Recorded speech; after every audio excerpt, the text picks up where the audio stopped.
Good evening.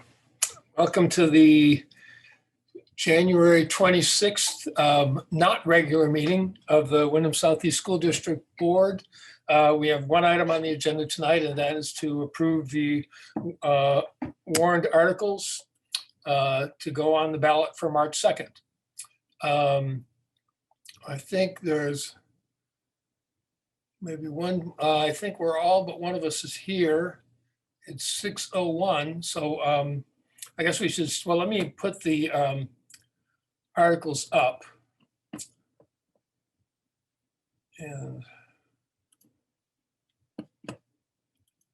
so everyone can see them. I think you all have had this for a while. And basically, this is all the information about where the Brattleboro election, or where the different town voting places are going to be. And then the four articles to elect the four directors that are in our founding articles, two from Brattleboro and one from Guilford and one from Putney. Moderator, clerk, and treasurer, I'm not sure how we'll do that if we don't have a meeting, but I'm not sure it matters. And then authorizing us to receive the same stipends that we received last year. Then to expend the budget as presented and approved at our last meeting. And then the last one is to authorize the formation of the Independent Advisory Committee as we approved at our last meeting as well, or 2 meetings ago. So that's what's before us.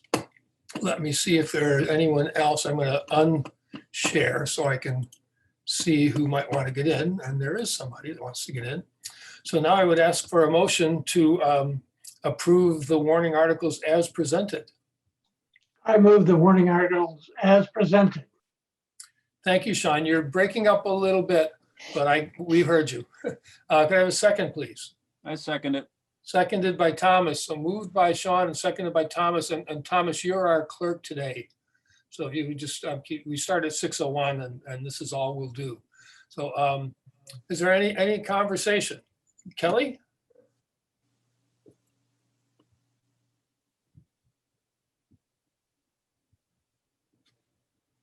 You may need to unmute, Kelly. Yeah, sorry about that. So my question is, in lieu of, we got an email that had some information or some advice about the, excuse me, that the committee. And I didn't know if maybe we should talk about that. Yeah, we certainly can. Yes, it was a legal opinion. We don't know what the question was that was asked. And so, yeah, if anyone would like to address that, that's fine. This would be the time to do it. Sean? I'm glad Kelly brought that up. So it's article number 5. And I know we did vote on it as a board. I abstained. I think there were 2 abstentions and 1 nay and 3 yeses, if I remember correctly. 6 yeses. 6 yeses, thank you.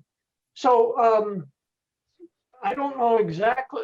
We have a motion on the floor to approve the articles for the school district meeting, but I don't feel comfortable in approving Article 5, and I don't know how to do that. Whether I can just vote no on all the articles, which would not be my choice, because I definitely want to vote for every other article. But I do not want to vote for 5. So how do I do that? Thank you. Well, you would have to,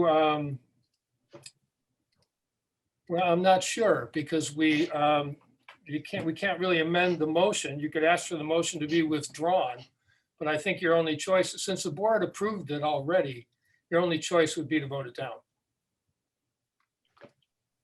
And is that,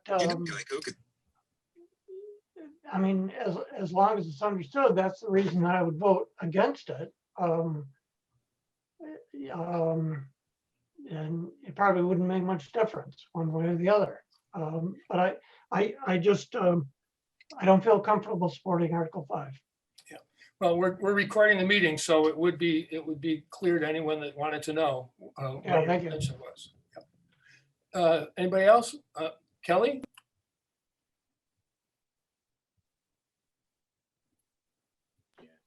Yeah, I guess my concern is I feel like we voted on that, and I mean, I could see the merits of both sides of it. And I see the benefit of having public input, but I do have concerns about it in lieu of seeing like a legal opinion. And so I don't know, I share Sean's concern, and I don't know if there is some way to go forward with it. And I don't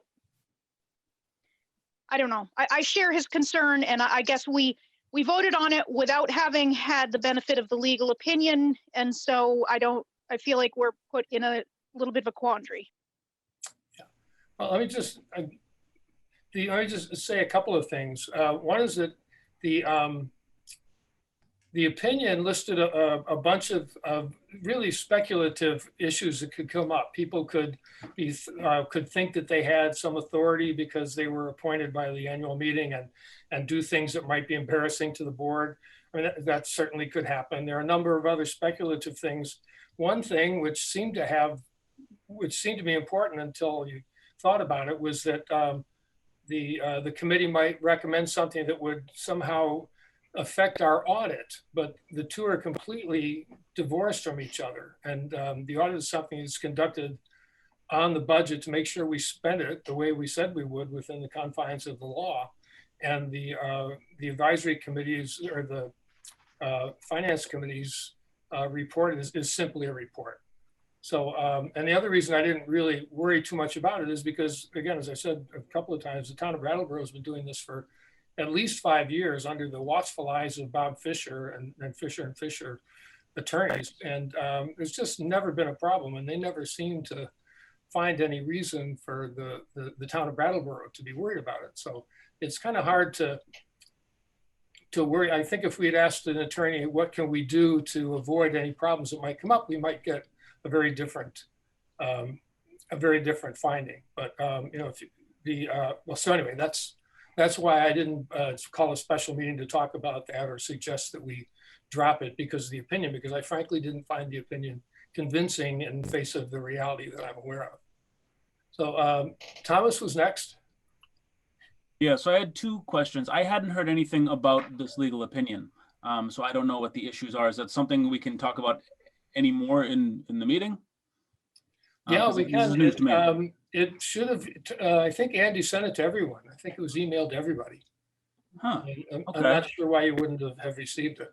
What was it in the update, the weekly update? No, it was a separate email that came a few days before that, I believe. Okay. I'll look. I must have missed it. But at any rate, my other question was, I don't really understand. It's kind of like what Sean's saying here. What we're voting on now regarding this, if we already voted on it. So I didn't vote to support it before, but we voted as a board in favor of it. I don't think there's anything. I don't see what more there is to vote on it. Well, we voted to put it on the warning. Now we have to approve the warning. All of the articles that are on the warning. So it is kind of a duplication, but we voted on the budget as well, but now we have to vote to put the budget on the warning. Okay. All right. That's just the process that we're stuck with. I'll look for that document. Great, thanks. Tim. As I recall, the attorney didn't quite understand that the advisory board would be merely advisory. He, from what I recall from the statement, he made it seem like, well, what if they contradict the will of the board, not realizing that they're simply making a recommendation? No, I think it's important to clarify that the proposal doesn't have advisory anywhere in it. If it was advisory, we would have to appoint them like we appoint the members of the leadership councils. It's merely a group of citizens chosen by the annual meeting to do an independent review of the budget and present a report. There's no authority beyond presenting a report. Sean, again?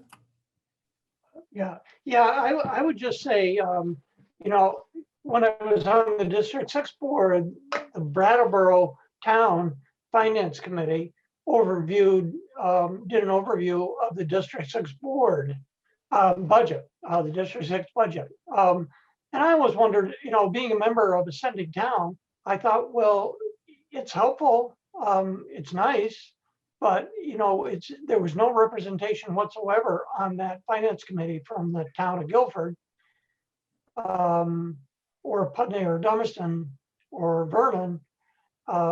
And so I thought, you know, that's a little odd. So, I mean, they did a very credible job. I'm not saying anything against the people that devoted the time to do that. And I think they should be commended, but it seemed a little odd to me, just in terms of the governance structure. They could have been people that didn't like the District 6 board for one reason or another, thought it was too expensive. And then they could have influence on the outcome of an election to pass the budget at the annual meeting. So those are the reasons that I am reluctant to support this Article 5. Thank you.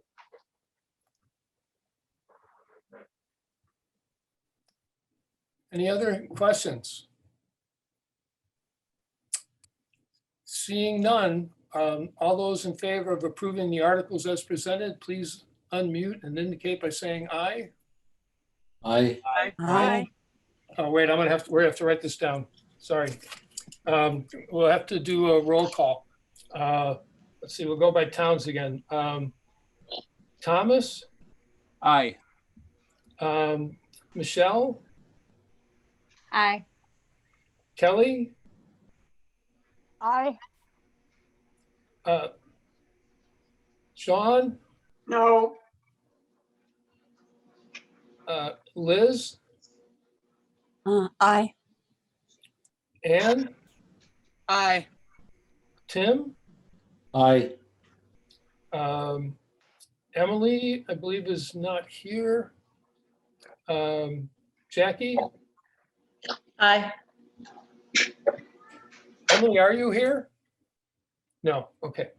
And, okay, so it's 1, 2, 3, 4, 5, 6, 1, 2, 3, 4, 5, 6, 7, 8, 8 in favor and 1 opposed. So we've approved the articles as presented.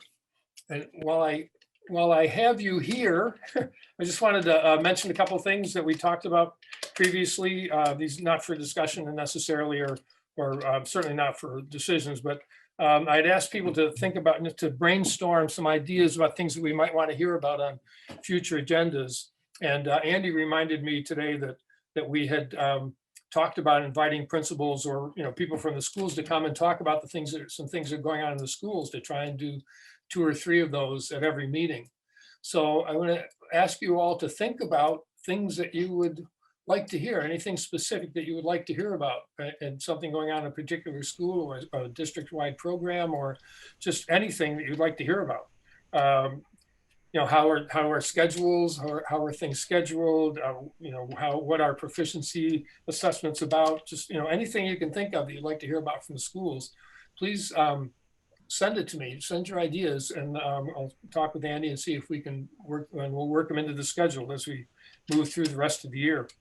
The other thing I'd like you to think about is it's a very unusual circumstance where the revenues that were anticipated at the beginning and the middle of the pandemic, the loss of revenues has really not materialized because the federal aid has been there's been so much money, and so much of it has been spent. And we, fortunately for Vermont, we included a sales tax on internet sales, so that all the towns and the state are receiving additional revenues that were not anticipated. So we're actually going to be in pretty good shape for next year. Plus, as you know, the Congress, before the new administration came in, passed a pretty large bill that we're going to see the state of Vermont is going to get a lot from. There's a second ESSER bill. I'm not going to go any farther than that, but there's another bill that's coming that is much more flexible in the things we can use it for. And the legislature is being advised to think about this year and next year about spending money. If you're going to spend any money or write any grants, write them for things that will save us money in the long run. At least one district actually bought a van to deliver food. but think about things that we might want to get grants for that don't necessarily have to do with COVID. They have to do with recovering from it.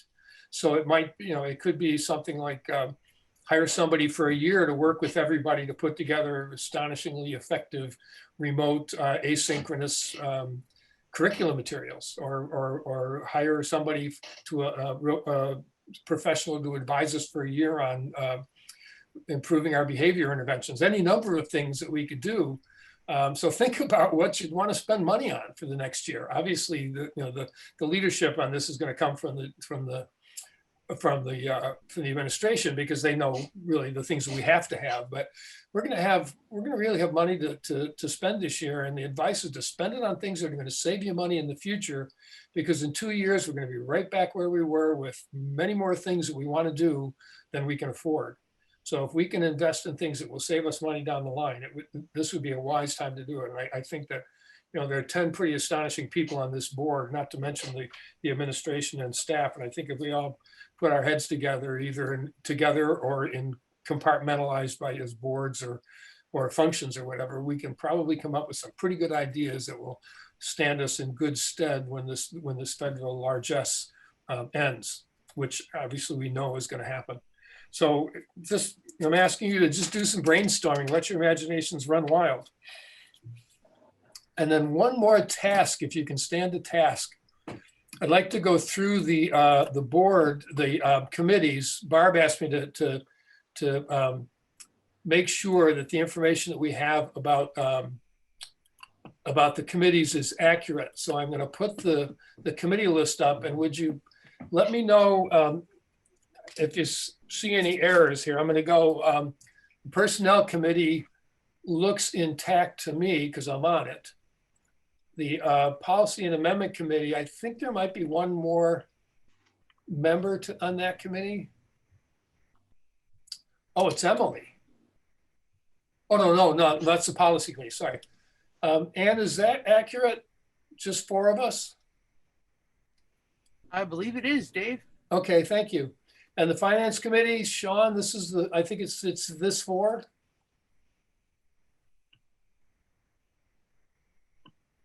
Sorry, I was muted. Yes, it is. That is correct. Great, thank you. I want to make sure Barb has accurate information.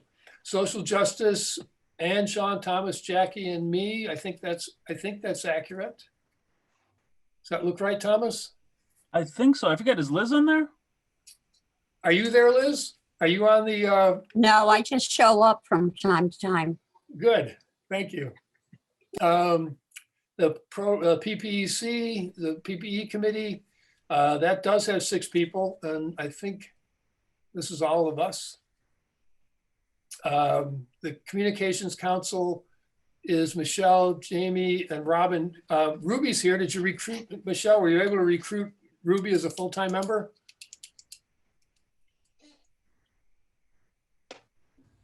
I would love to put her on the spot so we could add her name. Yeah, but let's not do that. I think she's willing to consult with us. Great. She's willing to consult with us, which is fabulous help needed. Well, we will be very happy with that for sure. The Climate Crisis Task Force, Tim, Paul, Howard, Django, Kurt, are all these people still? Yep, that's correct. Okay, great. Tom, didn't Django take himself off? I didn't think so. Oh, okay. If he hasn't, then he's still there. And the SU voting members are, I think, still intact. So we have, the committees are correct. Well, that's great. Then Barb won't have to change anything. Okay, so I believe that's it for our business tonight. Any other? Oh, Tim has his hand up, and then Sean. Yeah, I appreciate your request for advice on how to move forward, but I was wondering how maybe this is a discussion for the next meeting, but student participation, how are we moving forward with a student rep on the board?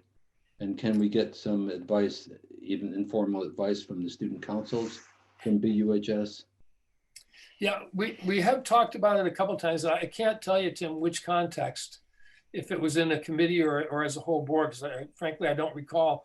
But the problem is nobody's been able to come up with a clear idea of what we would ask them to do other than sit there. In the past, they just kind of sit there at the end of the table and, and then go home. And we haven't really found a way to engage them and involve them. And I think that's what we need to try to do.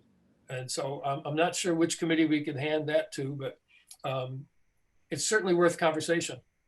Maybe Or we could maybe ask the student council for the middle school as well as the high school and the 2 middle schools in Dummerston and Putney to talk among themselves about how they might want to interact with the board.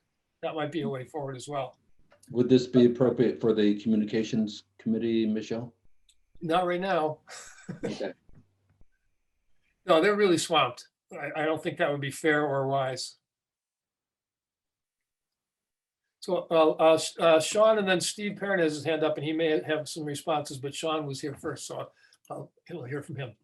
Yeah, I mean, I was on the District 6 board for years and we always had a student council, usually 3 student council members would come to the board meetings and give a report. And it was wonderful. I mean, they were fantastic to listen to. They were, you really got the feeling of like, here are the students doing the thing and it was unbelievable. So that was all the high school, the BUHS, but then Keith would have students come. There were 3 young students that came on the Black Lives Matter flag, gave a presentation. I'll never forget it. It was tremendous. So I think that would be a shoo-in, get the student council from the BUHS campus. That's one item. The other item that I wanted to mention is that I believe by statute, we have to have a informational meeting about the budget 10 days prior to the vote. So that would land about on February 22nd. It's actually scheduled for February 23rd. Oh, it's already scheduled? Yeah, it's been on the calendar for quite a while. Is there a way for the board to look at that calendar? Yeah, it's on the website with all of the other budget information. And I think it's at the bottom of the list of documents for the meeting when we first took up the budget. Frank posted all of that information. Oh, you're talking about and the budget calendar is right there. Calendar, yes, no, Yeah. I know that document. Yes. Okay, great. Yep. And so Steve? Yeah, so as Sean said, we do have a long history of student council presenting at board meetings and giving a monthly report. I'd also encourage the board to invite other groups to come in. We have an athletic leadership group that's active. We have an environmental group. We have several other groups. It would be great to have Aware come and present what they're doing. So, I would be more than willing to set up a schedule where we could invite different student groups in at different meetings so you could get a full range of what's happening at the high school from the student perspective. That sounds great. If you wouldn't mind, because we're scheduling principals as well, if you wouldn't mind sending a list, and then Andy and I can look at it and maybe line up schools with groups of people or figure out how to do that. This is exactly what we want to try to be doing more of now, especially now that the budget hopefully is finished as far as our work. Okay, thank you. Yeah, if you could just send me an exhaustive list and we'll figure out a way to invite them. Sure. Thank you. Thanks. Jackie, your hand was up and then it wasn't. No, I was just giving a thumbs up to what Steve said. Sorry. Oh, that's right. That's a thumbs up, not a vote. You're right. Any other comments or thoughts or anything anyone wants to share before we adjourn? Ann? Mr. Chairman, there being no further business before this board, I move that we adjourn. We have a second, please. Second. Thank you, Michelle. It's been moved by Ann Beekman, seconded by Michelle Green, that we adjourn at 6:25 p.m. All those in favor, please indicate by saying aye. Aye. Any opposed? Our work is done. Thank you, folks. Good night. Aye. Good night, everyone.